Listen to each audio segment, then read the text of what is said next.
It's nice to have you all here. My name is Jordan Garcia. I use he and his pronouns, and I work at the American Friends Service Committee. And today is the last Tuesday of the month, and that's when we try to do what's called a spotlight on, which is a deeper dive into something that feels important to us and related to the immigrant rights movement.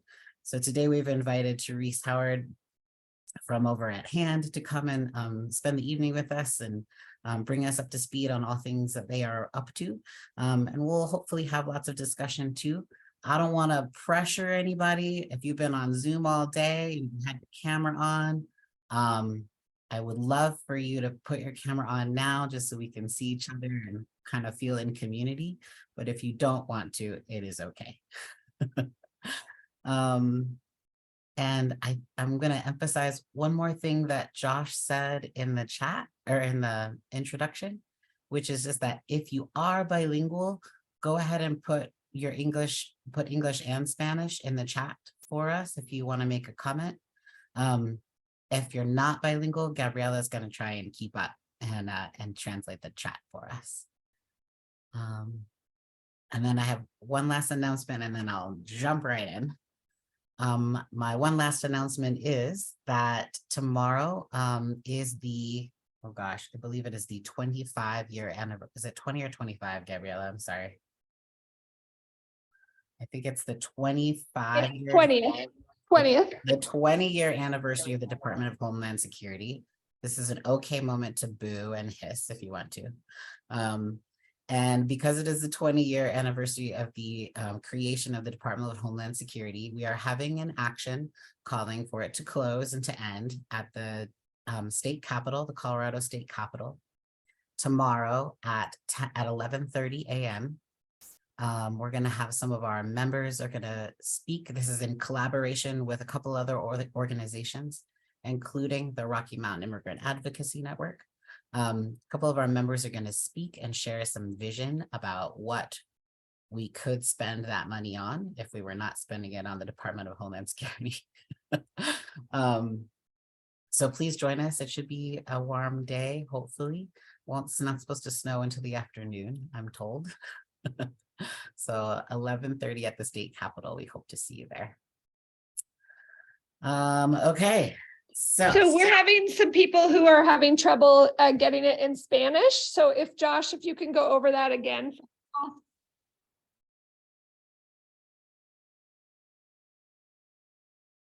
Let's see. I don't think Josh can go over it again unless I can. So entonces, si están escuchando en inglés. Okay, so if you are hearing in English, if you don't speak English and you're on your phones, please make sure that you click the 3 dots, and then you can select interpretation, and then you can select Spanish or Español. Okay, I think we're good. All right. Someone can give me a thumbs up. Good. Okay. I'm getting a heart from Josh, so I'm going to interpret that as things have smoothed out. Okay. Okay, I'm going to jump right in. So let me I want to put the 20th anniversary in the chat so that you can have access to it.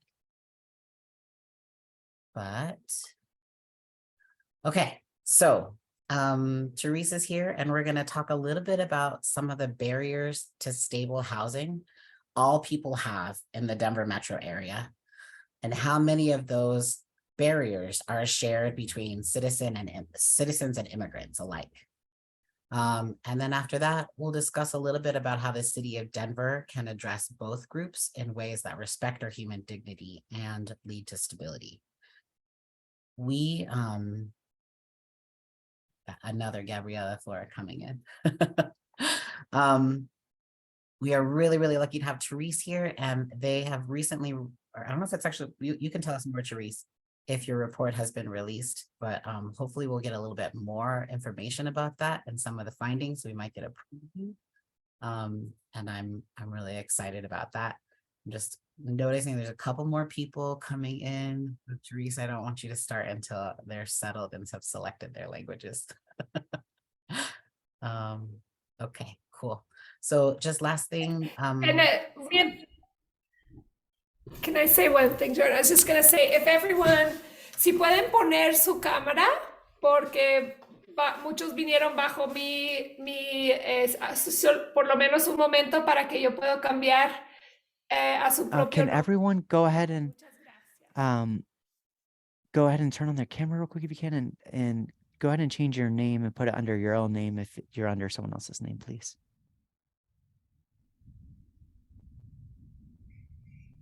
cool. Thank you, Gabriela. Okay, Therese, do you want to introduce yourself and talk a little bit about y'all's work? Sure, yeah. Hello, everybody. Can you guys hear me all right? Yes. Cool. Yeah, well, it's great to be with y'all, a bunch of awesome people. And yeah, so we are organizing as Housekeys Action Network Denver now.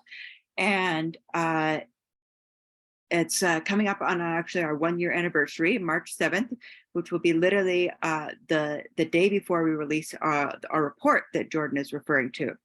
So what we do is we organize around houseless issues as directed by people who are houseless, have been houseless, or could be houseless. And so that is the foundation of our organizing to fight for housing and rights for all. And as such, we started a year ago with a survey of houseless people about housing, because what we found is that this fight for housing is really not being grounded on the voices and direction of actual houseless people, and so we wanted to ground our fight for housing in what who are houseless want and need and experience for housing. So we surveyed 828 houseless people in Denver about housing, and asked a bunch of questions about experiences trying to access housing, priorities for housing, desired housing, and all of that together with a bunch of interviews and also some community forums, including one community forum that was specifically with Spanish speaking folks who were mostly immigrants, where we talked with that specific group about housing issues. So all of this together is what we're going to be releasing on March 8th, a report that is Pipe Dreams and Picket Fences. Direction from Denver's houseless people on housing needs and desires, or needs and priorities in the context of today's public housing. It's a long title, but all of that to say, really what we're looking at is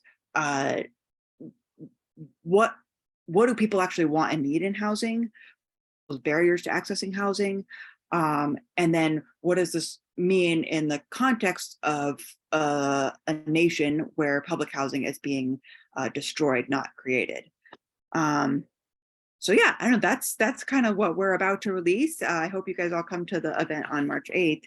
But to give you a little bit of kind of some sneak peeks, specifically to some of the issues that Jordan was talking about barriers that are actually common amongst all houseless folks, and in particular affecting houseless folks who are immigrants. So we asked a question about barriers in this survey, and one of the top barriers that comes out is specifically around paperwork, and that means all different kinds of identifications. So not having IDs or birth certificate, other forms of government identification is a huge barrier for all houseless folks alike. Obviously that is a barrier that is significantly shared by folks who are immigrants without like government paperwork.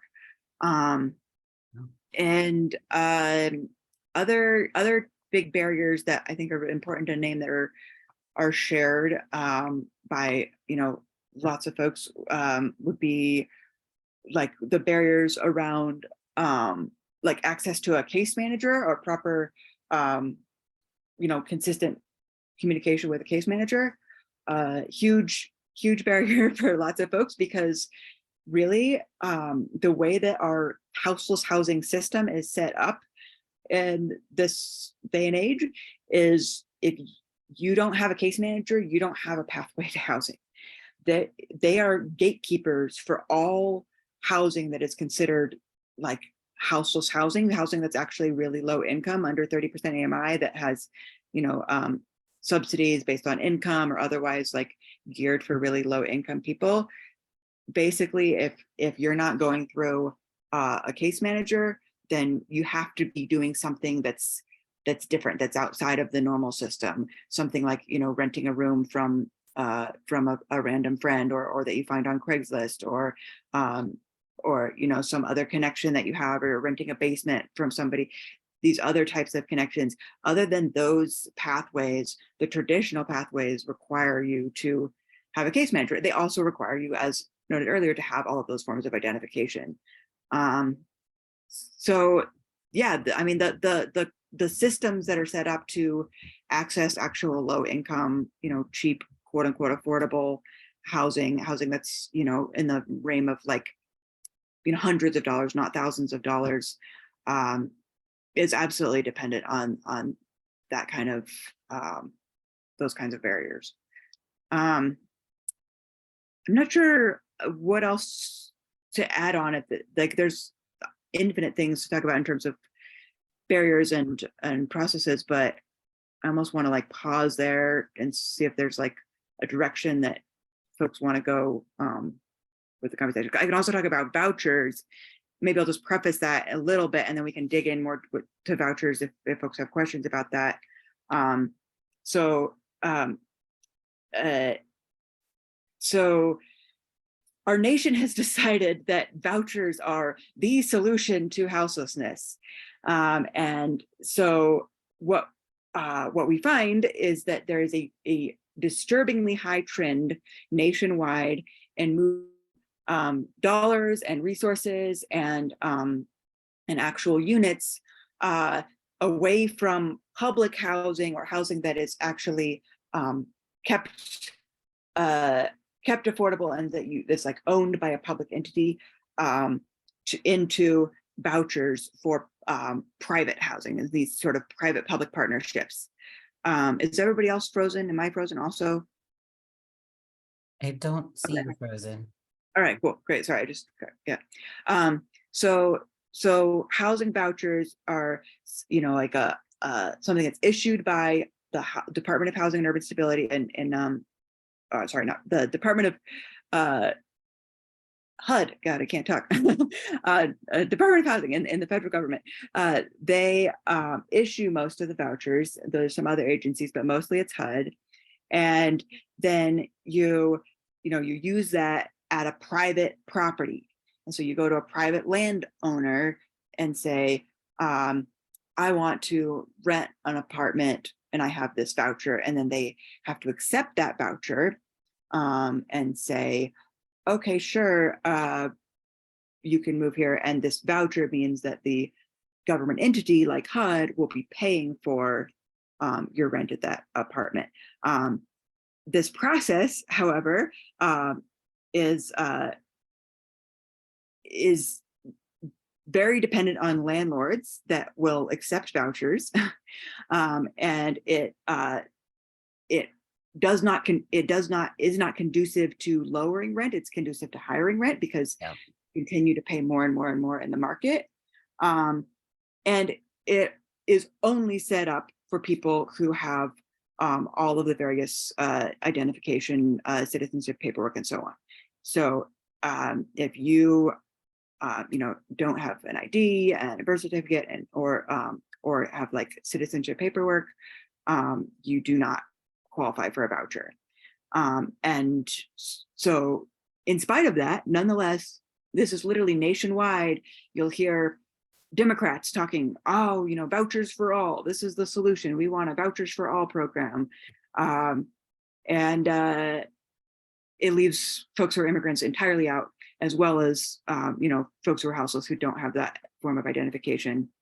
Not even to get into a long discussion about how vouchers are not effective in even getting people housing, as the process by which people get the voucher and then go and find the unit ultimately leads to a very, very minimal success rate. What we'll be reporting in our report is actually Denver data that shows there's actually an 8% success rate of people actually finding a place to rent with the voucher if they even get their name pulled to have a voucher. Wow. So yeah, so the voucher system is all sorts of fucked, and it leaves folks who are immigrants out entirely, and it's being treated as the solution. All of the funding is going in action. We're continuing to demolish public housing. Yeah. Yeah.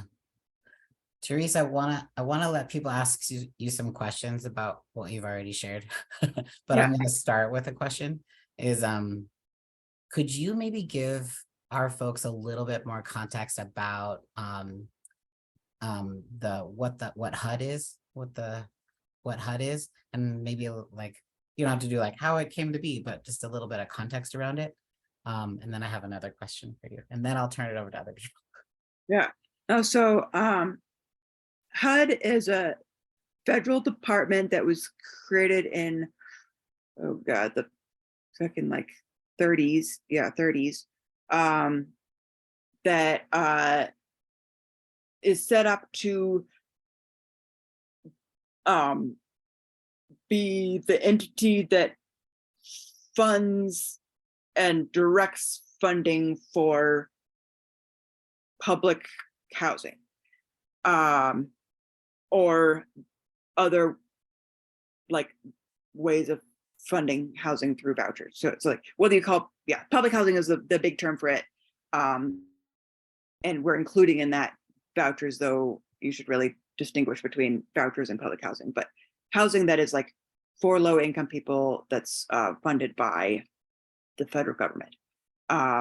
And yeah, so that's kind of their like main mission. They do some other things, but that's their main mission. And HUD is then responsible for moving money into local housing authorities. And so like in Denver, we have the Denver Housing Authority.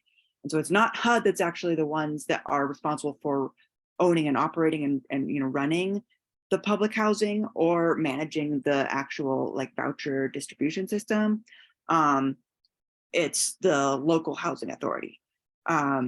So Denver Housing Authority here is the entity that then responsible for actually building public housing, which is no longer, that doesn't happen anymore. It's destroying public housing and or building housing that, so like instead of building new public housing units, basically funding is getting used to build mixed income developments, which are not solely publicly funded, that have mixed various sorts of funding streams, and they're not all geared for low income people. They're geared also for high income people.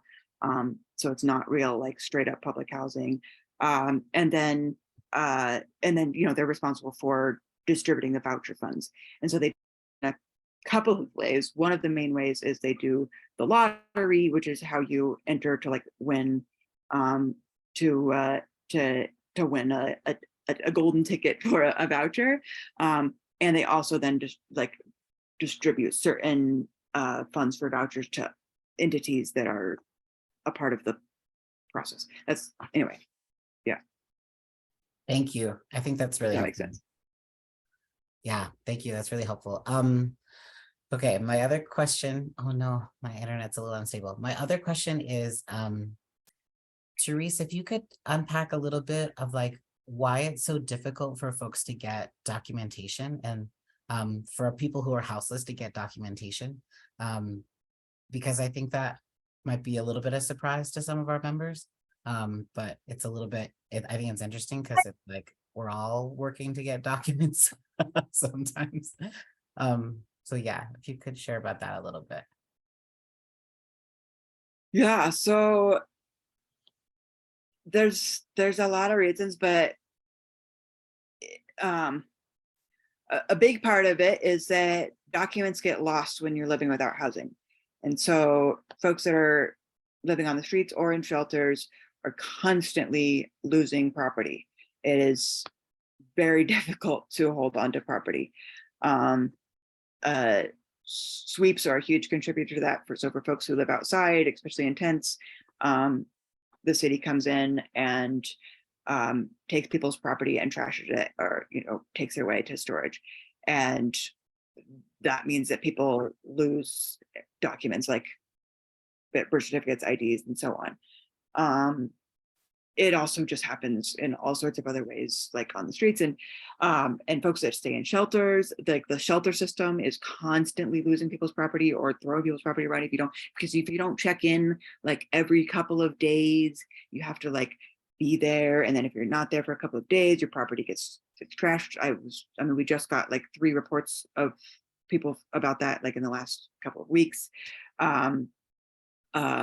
So that's a big part of it, is just like the constant loss of property.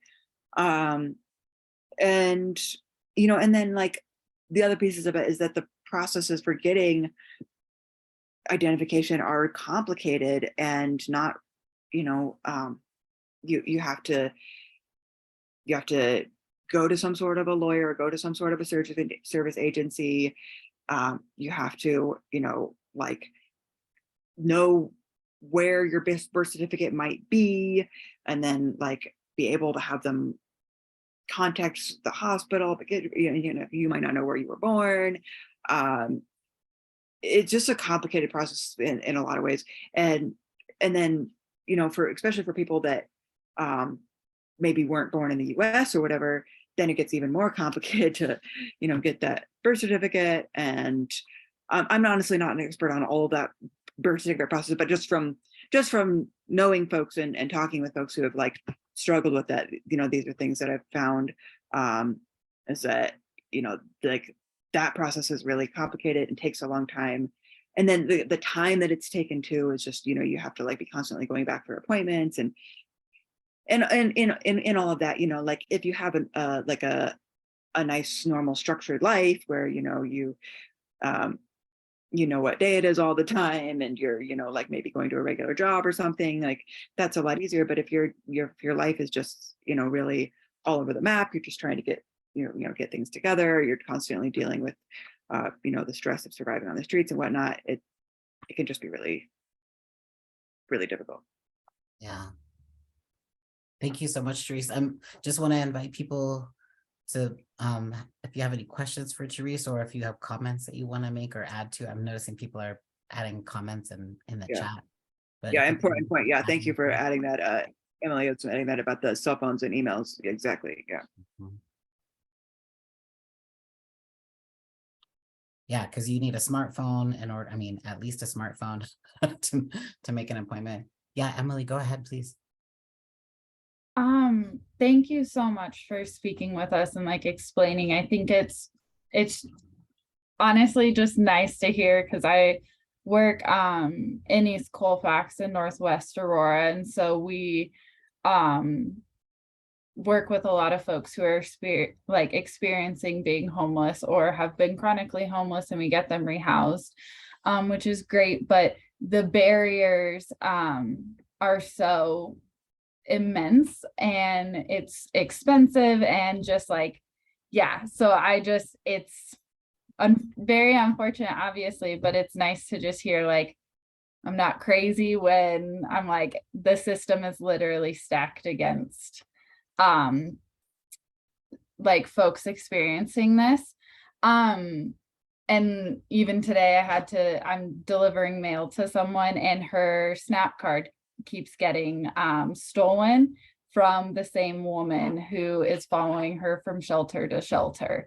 and just things like that. So it is really, it's a thing. But so I'm just curious, one, for, I'm so sorry, my dog just knocked something over. But so for one question I have is for folks, like, do you have a list of resources that allow people to send their mail to receive documents? And then my next question is, I would love to hear a little bit more about vouchers, because even folks who aren't quite homeless yet, but are about to be evicted because they just can't keep up with rents and they're elderly. But a lot of the voucher programs are closed in the lottery system, or I've done initial applications for them when it was open for that 24 hours in Denver. And I'm just curious, like, what follow-up, I think they said something about something in the mail would be sent, but I'm just curious if you could speak a little bit more to that in the different cities and their voucher programs. Yeah, so sorry, so was there two questions in there? One about the voucher system and one other one? I'm sorry, I got. Yes, I'm so sorry. And the first one was about resources for folks to get their mail sent to. Yes. Because I really struggle with that. Yeah, that's a great question. I mean, I don't know of a comprehensive list. I can like name off places, and like you probably know most of them. It'd be great to have a comprehensive list. Maybe there's one somewhere. It's really hard to keep up on that shit. I mean, I could either name some off now, or I could email you a list. Either one, whatever works best for you. I can take notes if you want to name. I don't know what's easiest for the group, or if anyone else would be in need of this. Let's include it in the follow-up email. I'll email whatever you send me, Teresa. I'll email to everyone who's registered. So okay, cool. Yeah. So I can send some places, but there's not a good comprehensive list, but I can send some.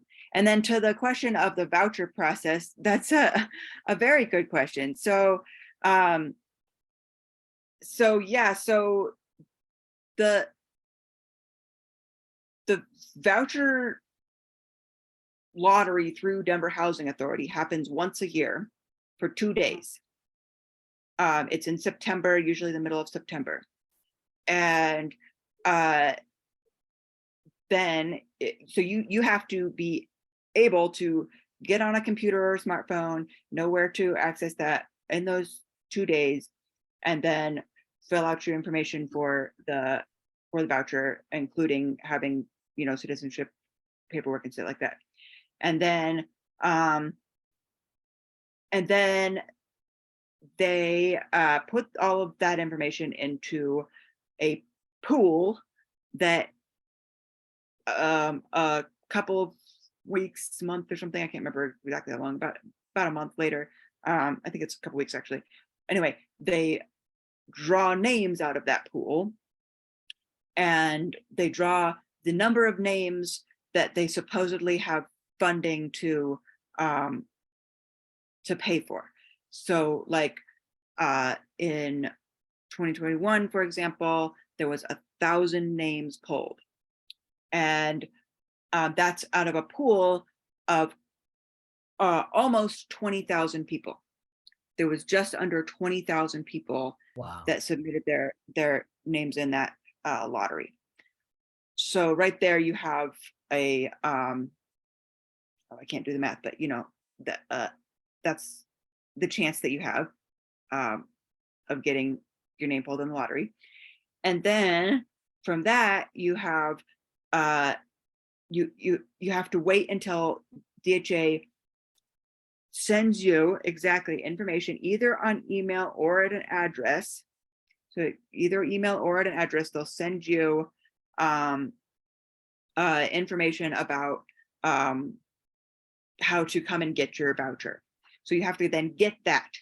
And then if you get that, then you have to show up to an appointment and do this orientation thing. to actually get your voucher, and then you have to go find a place with your voucher. So in that process, in 2021, it jumped from 1,000 people who actually their name was pulled to then 340 who actually got the information, like got the notification via email or via in-person, physical letter. There was only 340 out of 1,000 that actually got that in order to then move on with the process of trying to get their housing. And 14 that actually made it to the orientation, and then that dropped to 77 that actually found a place to rent. So I don't know if that answers the question or not. I will also say that our report that we're about to come out with on whatever day it is, on March 8th. Sorry, I can't think. My brain is a little all over the map right now. It's like crunch time. Has very detailed information about the whole process and all the steps that you have to go through. So if you do want like really in depth about the voucher process, that is in our report. Thank you so much. Miriam, can I invite you to share your question? Yeah, hi Jordan. So I guess, I mean, I have a couple, but I'll try to keep it brief. One, I believe CERC's next campaign is around housing and the undocumented population. So I don't know if there's already a connection there, but it would make sense to connect.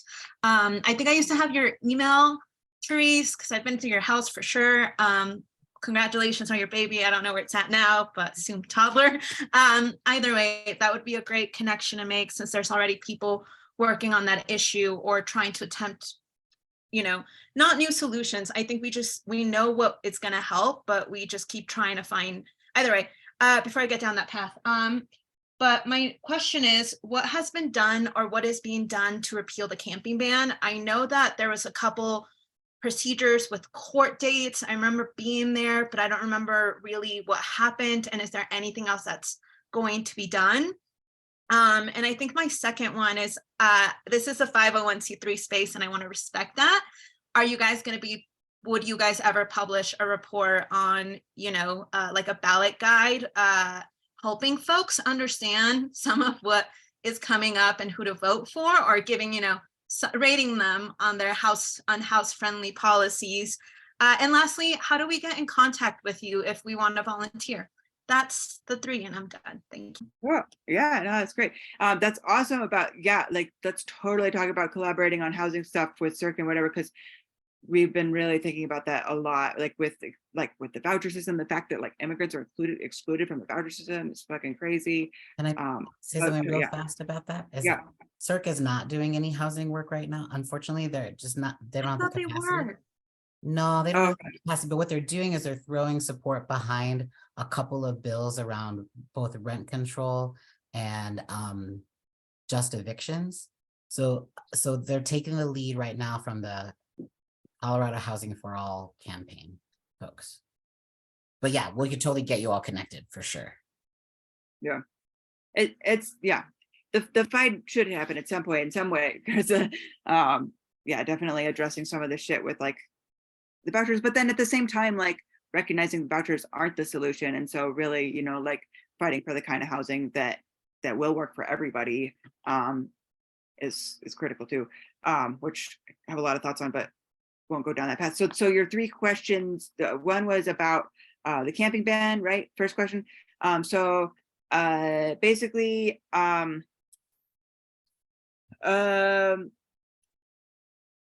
so we had a local case back in 2019. One of our people got a camping ban ticket. He took it to court. We fought it. We won locally in Denver, but that didn't actually overturn the camping ban itself because it was a low court. And then the higher court rejected that case. And so basically leaving us dead in the water in the same sort of situation. And then So that, yeah, the local court situation is, that's kind of where it's at, specifically for the camping ban, not talking about the sweeps case, that's different. And then there's other cases happening around the nation that could affect us. In particular, the Boulder case is a really promising camping ban case. The judge did just dismiss a ruling, or sorry, not a ruling. Bleh. The judge just dismissed an appeal from the city of Boulder to try to overturn the Boulder camping ban lawsuit that ACLU is bringing. And so that's a good news. That means that the Boulder case is moving forward and could move to state court. And if it moves to state court, then that could be a really good thing. So yeah, it's just, that's it's kind of where things are at. And then there's other cities around the nation that are having similar cases, but that's kind of where things are at with the camping ban lawsuit kind of stuff. And then there's, of course, the political fights as well that will have some opportunity with our new council and mayor. And in terms of that question about like candidates, yeah, as a 501c3, you know, we can't endorse candidates, but we can put out scorecards based on issues and talk about how different candidates rank on different issues, and which we are in the process of doing. So we will be putting out a scorecard actually together with Mutual Aid Monday. We do a lot of stuff in partnership with Mutual Aid Monday, which I recommend everybody, you know, get involved in or know about. So we are going to be putting out a scorecard that looks at like all the candidates, at least all the mayor candidates. We might do others, but at least starting with the mayor candidates, like how they rank on issues around criminalization, how they rank on different stuff around public housing and around barriers to housing and different stuff like that. So yeah, that should be cool, and hopefully we'll send that out soon. And I don't remember what the third question was. I think I was trying to say how to get in contact with you in Oh. case you want to volunteer. Okay, yeah. Which there was something else. Oh yeah, where is the report on Monday? Like not on Monday, on March 8th. Where will that be shared? Or event information? The release event is going to be, sorry, I don't have like a good link. I should have it on our website. And if that reminds me, I need to put it on our website. The release event is going to be on March 8th at 5 p.m. at the at the Unitarian Society on 14th and Lafayette. So 1400 Lafayette Street. I'll send it out in the email and I'll put it in the chat. Oh, sweet. Awesome. And then Miriam, I also put the link to their website in the chat too, the House Keys Action Network Denver. And Gabby, I would love to invite Gabby to share a little bit, and maybe also Gabby, if you'd want to share the work that you've done on the rent bill. Gracias, Jordan. Gracias por Thanks, darme- Jordan. Yeah, thanks for giving me the opportunity to speak a little bit. And thank you so much for all this information that you're giving us. My name is Gabby Medina. I'm a community navigator. I work here in the southwest of Denver. I work with families that are looking for help paying rent and utilities. And a lot of them are Spanish-speaking communities. And it's really difficult for a lot of them to find resources that can help them. And during the pandemic, the organization that I work for was in collaboration with another organization, and we were able to help people stay in their homes.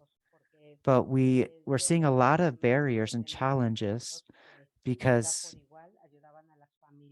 Denver has, resources that help families pay rent. But sadly, this program that could have helped a lot of immigrant families and a lot of undocumented families in other counties wasn't able to help them there are a lot of counties that have a lot of barriers, even though the funds come from the same place. And so while Denver was allowing these families to access the funds, and there was that possibility that immigrant families could access those funds, other places prohibited their access to those funds. And that's something unjust. These families need support with rent assistance, and especially out in Aurora, I received a lot of calls from people that needed help. Um, and recently, I received a call from someone in another county, and that person lives in Commerce City and had received eviction notice. And the truth is, there's not enough support to be able to help all these people, enough resources. How can we help people in Aurora? And the truth is, the most calls I receive are from Adams and Arapahoe County, sometimes even from Jefferson County. And we need emergency funds for those people that are already in court.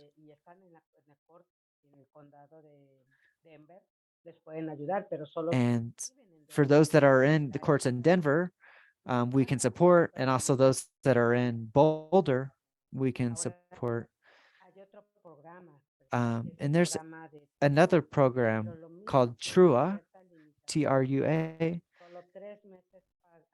but TRUA can only help someone pay rent for 3 months, and then families are left without support. So where can we send these families to make sure they qualify? And the other thing I wanted to mention is about the vouchers. In my opinion, and sorry for saying this, it, the lottery system is really unjust, in my opinion. And I've received comments from families that didn't have enough time to apply for the lottery system, because it's normally between like the 13th and the 16th that the lottery opens. And those are difficult dates for people. And, they have to register themselves in those days, and people, stay in the system even though there's not a chance. And, it's awesome when people do get on their first or second time applying, but there's such a small number of people that receive anything. And this is so unjust to me, because there's immigrant families with kids with disabilities, kids with lots of needs that need housing, that need to be able to take care of their kids. And sometimes parents that are really sick and need, or the parents of these people are really sick and they need support. Los fondos son Gabby, you're on insuficientes. mute. And yeah, and the funds are not sufficient. And so what can we do to help? And the last thing is that I was giving my testimony with Colorado Jobs with Justice that are advocating for a rent control, which is necessary and needed. In Colorado, the quantity of rent can be abusive in some cases. There's people that only think about their own economic well-being. They don't think about families and kids that are left without a home. And these kids are going to school wondering, am I going to have a house? Do I continue living in the same place? And this is so unjust. There's a lot of people that focus on things that are necessary when there's things that are so important, like housing. There's so many people living on the streets, families that are, living in someone else's home because they don't have a home. And it's so hard for them with, the cost of the rent in departments that are full of insects and rats and that are falling apart. These kinds of housings are affecting the health of people, and they can't, renew their contract. And, in one case, this family went through all this and then they had to sell their car. And the oldest child with a friend, I don't know if they're taking care of him well or not, but then the parents and the smaller kids were living inside their car. They didn't sell their car, they were living inside their car. And you know, the mom had to take care of them, and the father was working to try to be able to move to a better place. But this is something that affected me personally, because you know, there's something, I want to paint my house, but you know, there's people have much better or much bigger difficulties they have to overcome. And one person, you know, had a surgery, and there's so many families that are going through difficult situations and don't have a home, and knowing that you have your kids behind you and not knowing what's going to happen to them. And I ask, you know, what's going to happen to their future? And I'm sorry for, you know, getting emotional, but if you all can help us with resources that we can share with these families, I would really thank you. And thank you for your time.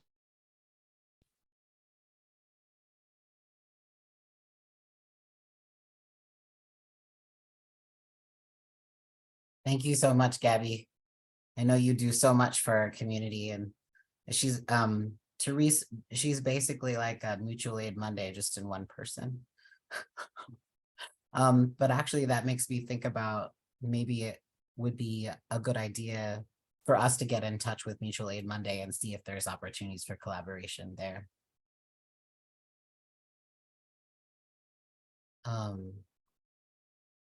Yeah, I don't know if you have any. Yeah, for sure.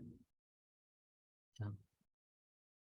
Yeah, yeah, I mean, so true, everything that Gabby was just saying, just second all of that. And think that's really prime speak of why we need mutual aid and why we need collective action for the actual housing that we need.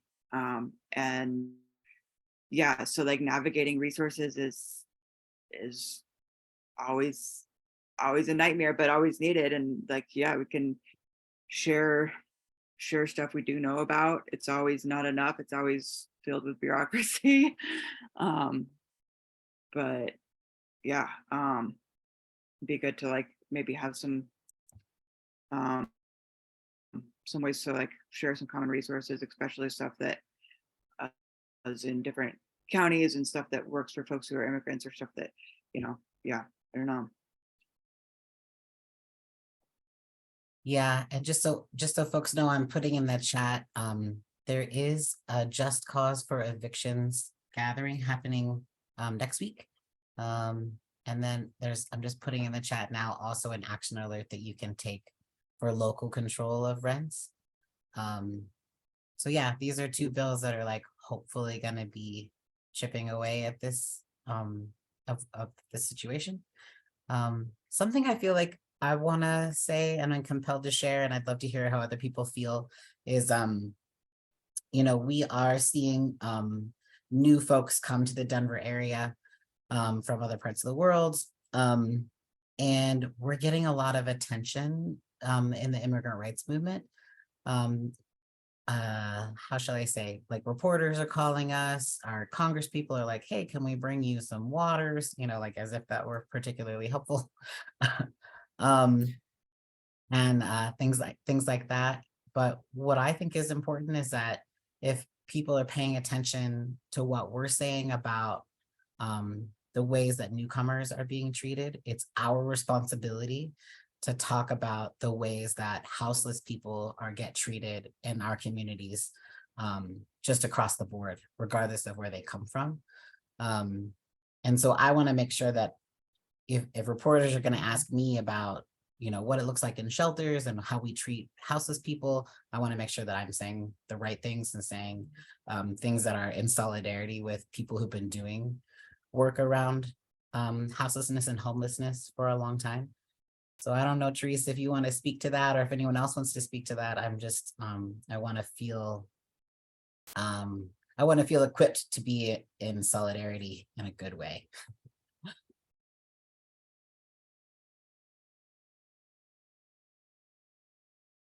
Yeah, I guess I can start by responding if others want to jump in too.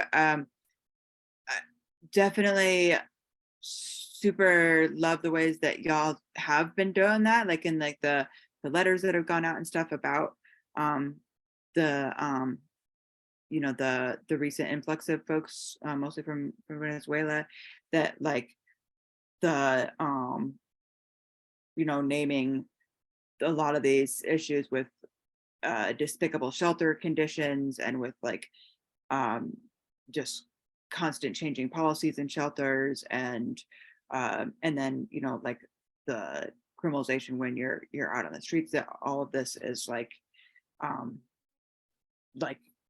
shit that house folks have been and are facing, and now like with a bunch of new folks here that are houseless and just arrived here, like that folks are also facing, and yeah, I mean, so it's, yeah, I mean, I'm definitely glad that that's being named. And I think like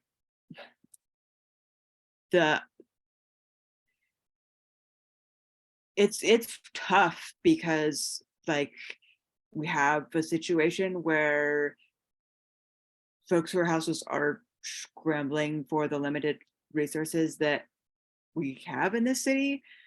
Our shelter system is not adequate to meet the need in terms of numbers, much less quality, and so we're in a situation where there's already not enough space for folks who are in the shelters, who are living here in Denver, and have been, and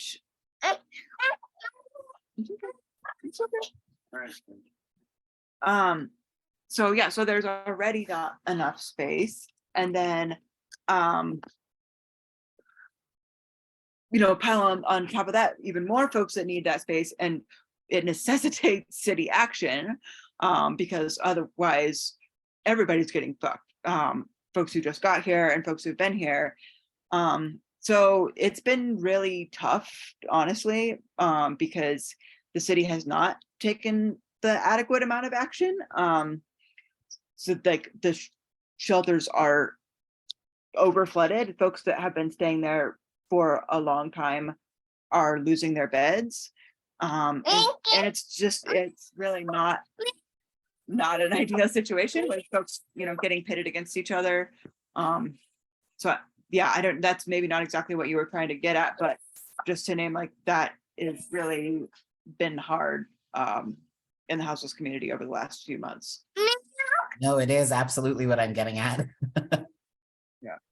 Yeah. You want to say more about that, Gabriela? Yeah, I just wanted to add, I think that's actually the reason why we're having this spotlight on, is because we know that the city of Denver is not adequately dealing with our houseless population, and particularly during this really harsh winter, people have been in really difficult circumstances. And then we've had an influx of folks because, and the reason we've had the influx of folks is because the Biden administration has had 2 years and they've done nothing to address asylum and the horrific policies of the Trump administration.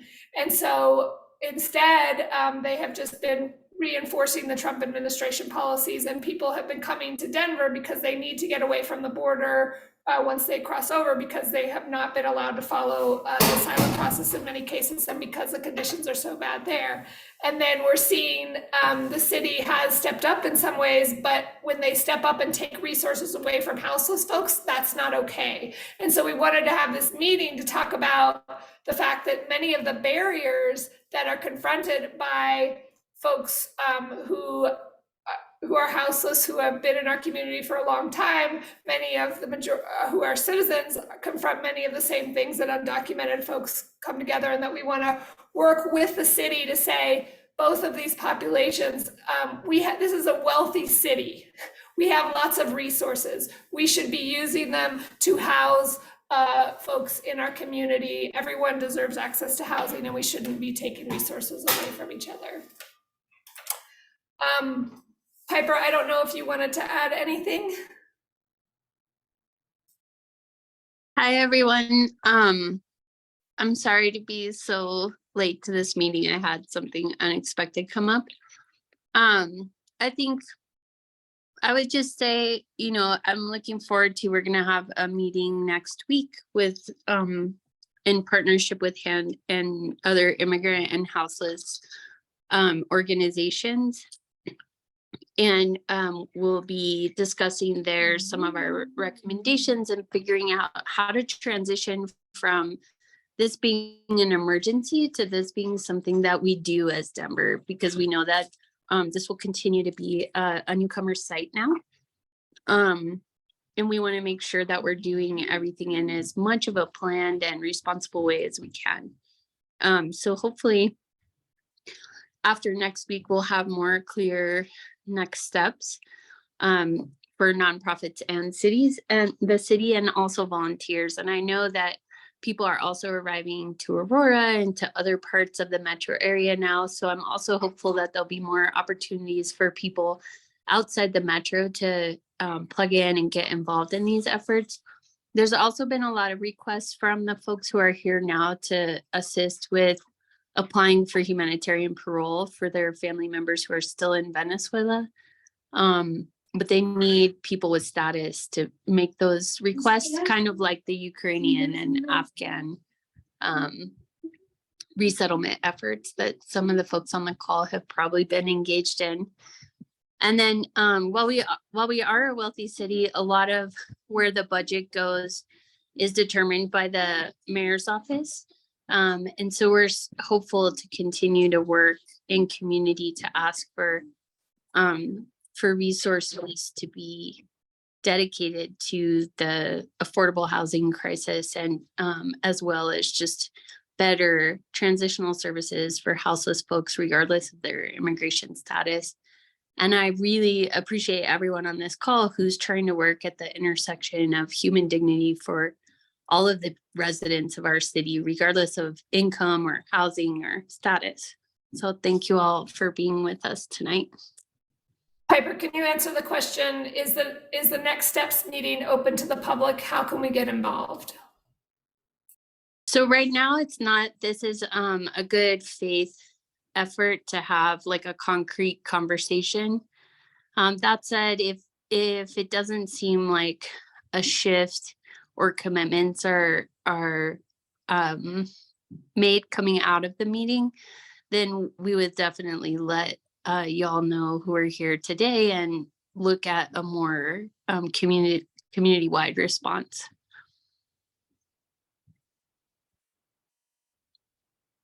Thank you so much. Yeah, other questions or about this in particular? Or comments?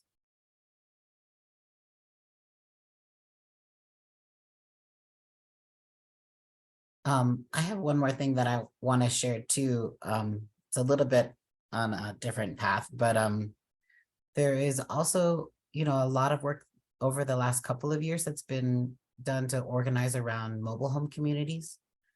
And I don't know if that's something, Therese, that you have spent much time with. We would love to draw you in on some of it if it seems to make sense.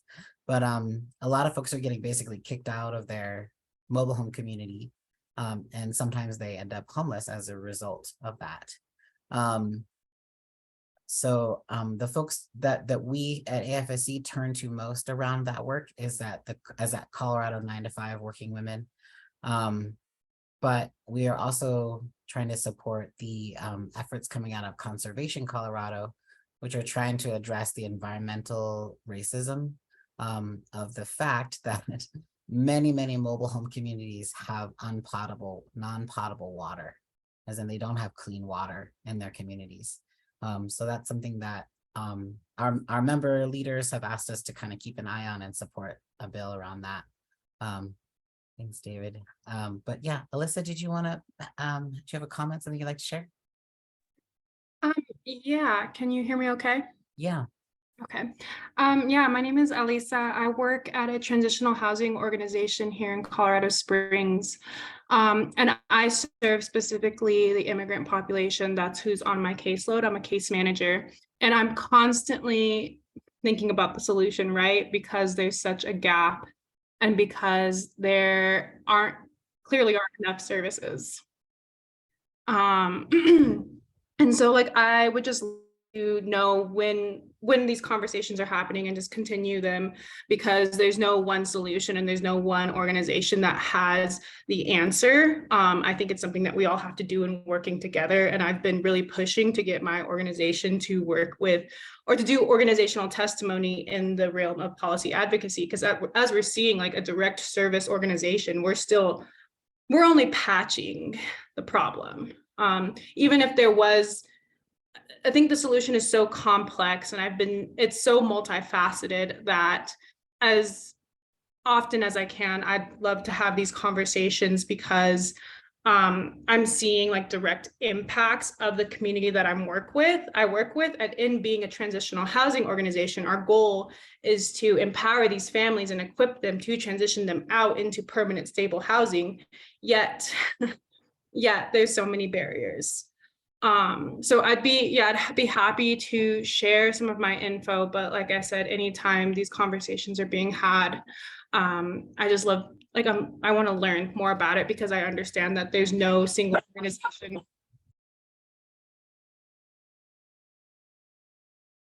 Yeah, No absolutely. single organization that has the solution, right? And there's no single solution because it is like a multifaceted and complex issue.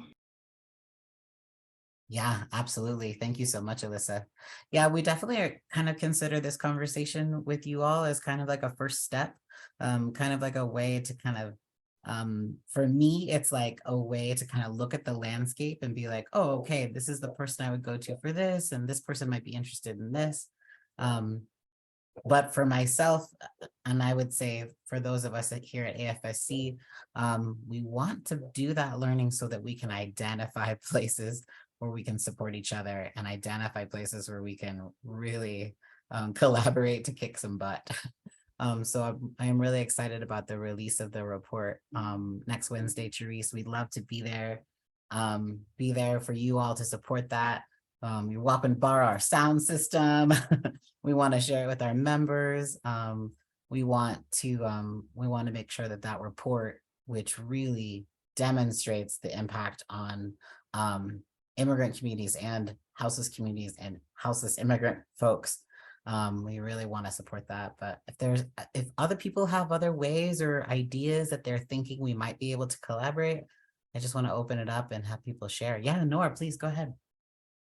I'm wondering if is there any group out there working on specifically eliminating these barriers of documents? Is there anybody out there that's their focus, or that's at least an important focus for the group? Is there anybody? Does anybody know? I'm waiting for a yes reply because I don't know of anybody. If anybody does, that'd be cool, because from my knowledge,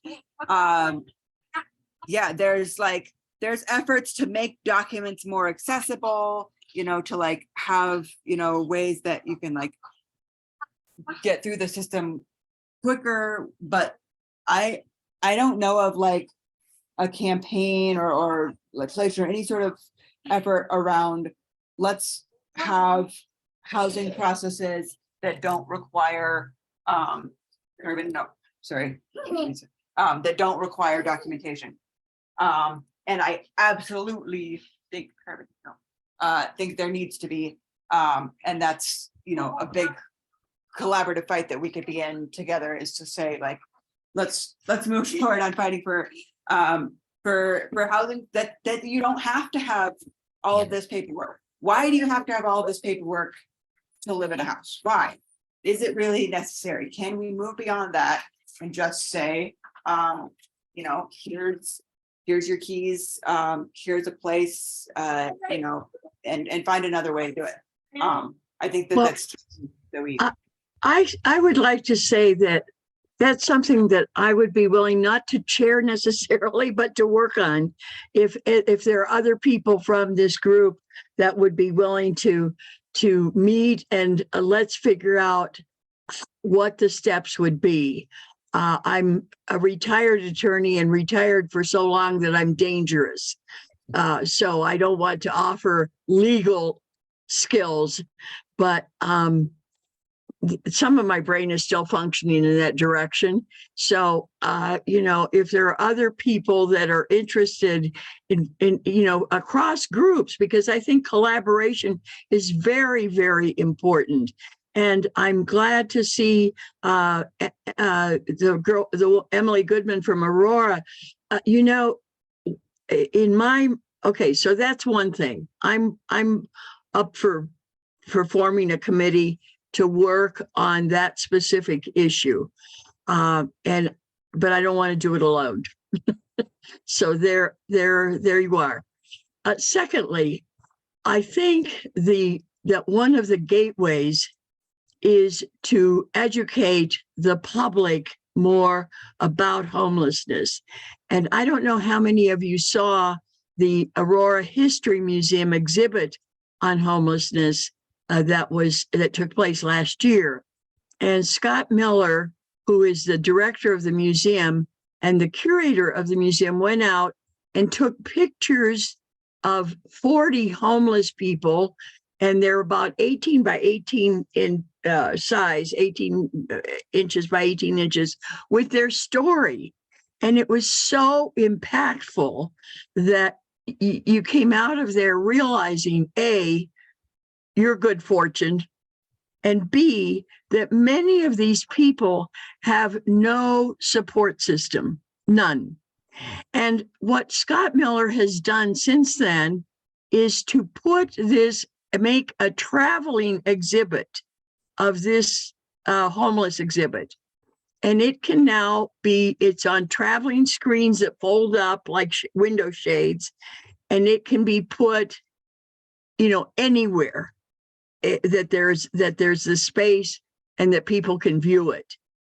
And if anybody can think of a way we could put it, for example, in city hall and have city council look at this, or travel or go to the rotunda in the Capitol, for people to see this and to read these stories. They're so personal and intimate, and you can't help but understand the problem from their viewpoint. It's just amazing. So that's another thing. If we can figure out how to educate people more so that all the homeless, all the people without shelter are not called druggies, alkies, and crazies. That's not what it's about. So any thoughts on that?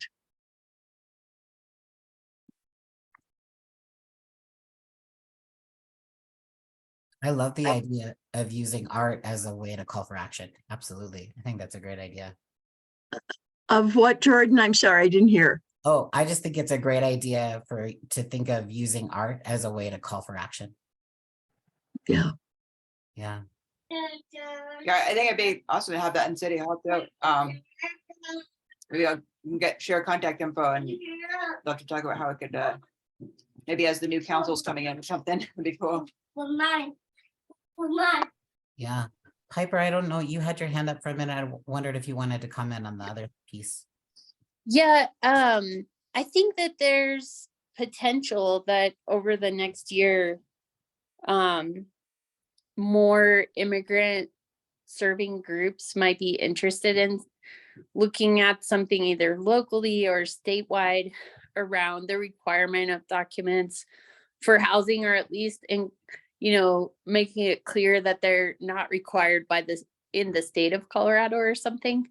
And I say that because a lot of the refugee serving organizations are also encountering a lot of challenges, like lack of access to bank account and being able to do electronic payments. And they're actually running a bill that would make it so that landlords have to provide another option other than being able to pay online and to not charge exorbitant fees for that. And I think that's another bill that impacts a lot of low income folks or bank poor folks.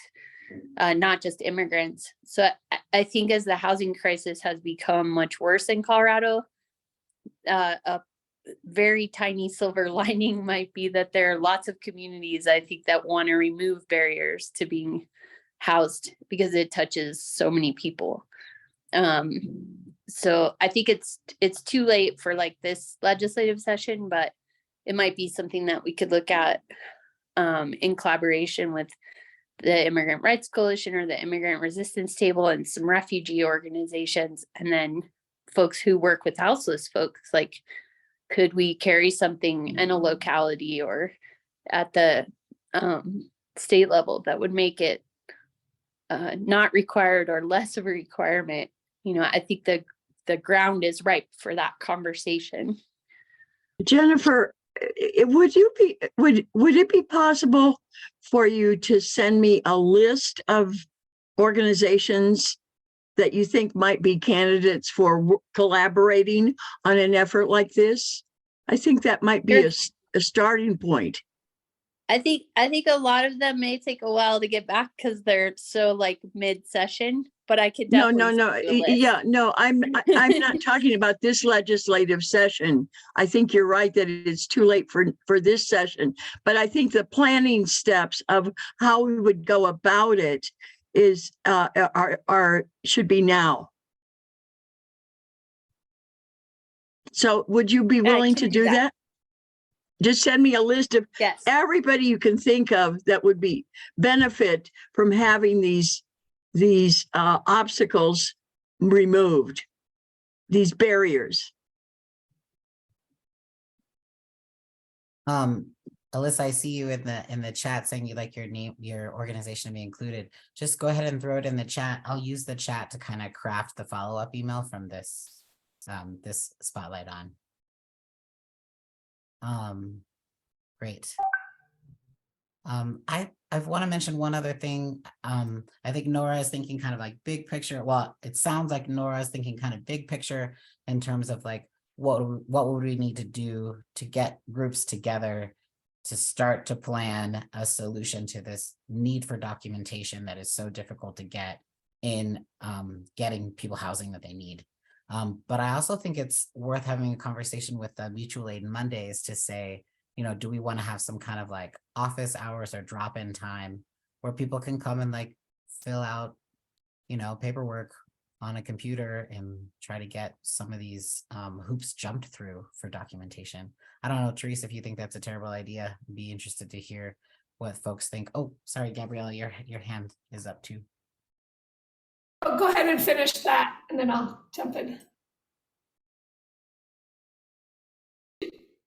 Were you asking Therese something? Sorry, I was having a second to unmute. I'm not sure if Mutual Aid Monday would be exactly the right space for that. Mutual Aid Monday happens outdoors, and there's not computers and stuff there.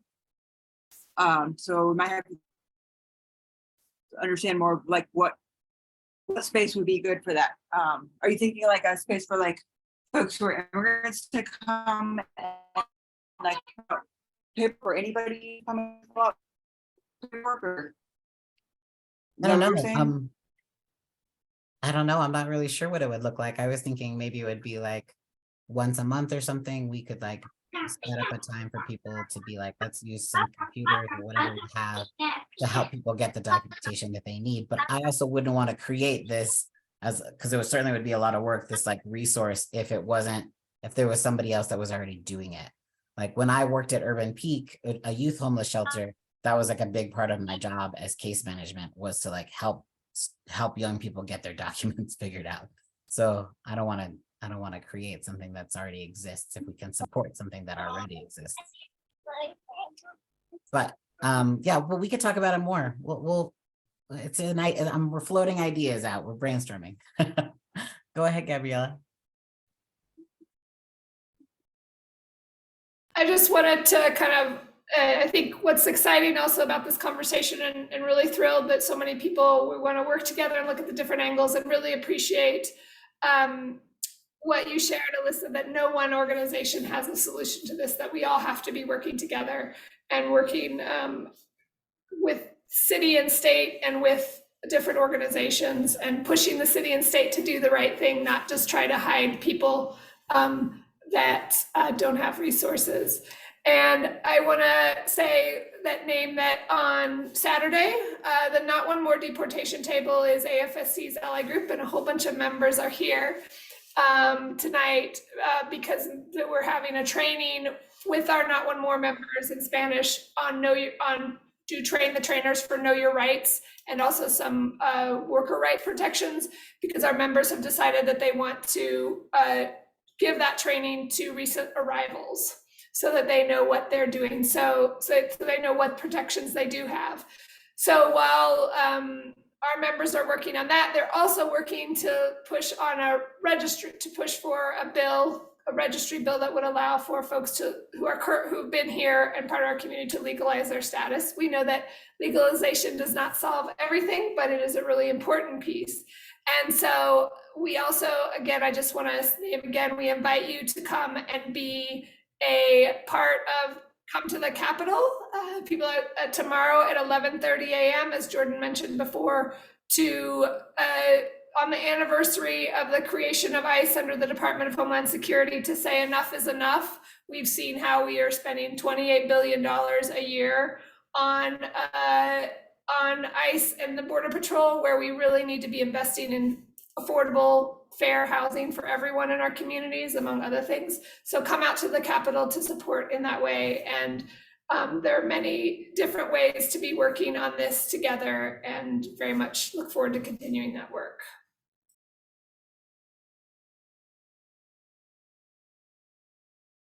Awesome. Well, thank you all so much. I don't know if we have any last or final comments or questions. This has been, I think, a really informative for me and enlightening experience. So any last comments or questions?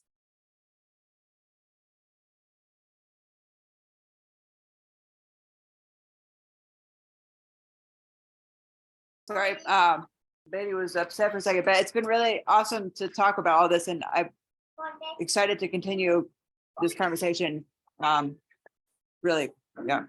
I want to say one more thing, a huge shout out to Therese and Hand, who are really looking in depth. This study that's going to be coming out is really important. And I think being really sensitive, as Therese shared, their members have been impacted by the fact that the city made the decision to, rather than provide more resources, to use scarce resources that are for houseless folks and providing them for recent arrivals. But what people are doing is stepping in to the circle and looking at how we can come up with solutions together and push back. And I think that's what this space is about, of saying, okay, we know we have the capacity in this community and in this city and in Aurora and in the state to support those who have been marginalized by our economic systems and our immigration policies. And we need to work together to make changes, rather than having us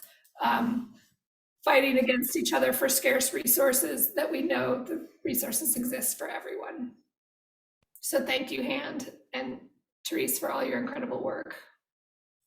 Oh, thank you guys. Yeah, absolutely. Keep us posted on how we continue to be in good community with you all. I will send a follow-up email with some of the resources that were shared to everyone who registered for this spotlight on. So cool. Well, thank you all so much. Hopefully we'll see you soon. Thanks so much, Therese. If folks want to come on camera and come off mute and say hello or say bye, that would be really nice. Cool.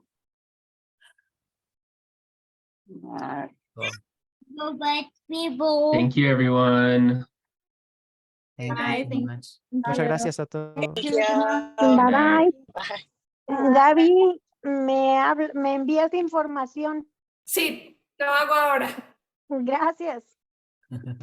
Gracias, que tengan buenas noches Gracias, todos. Josh. Have a great night. Thanks, Josh.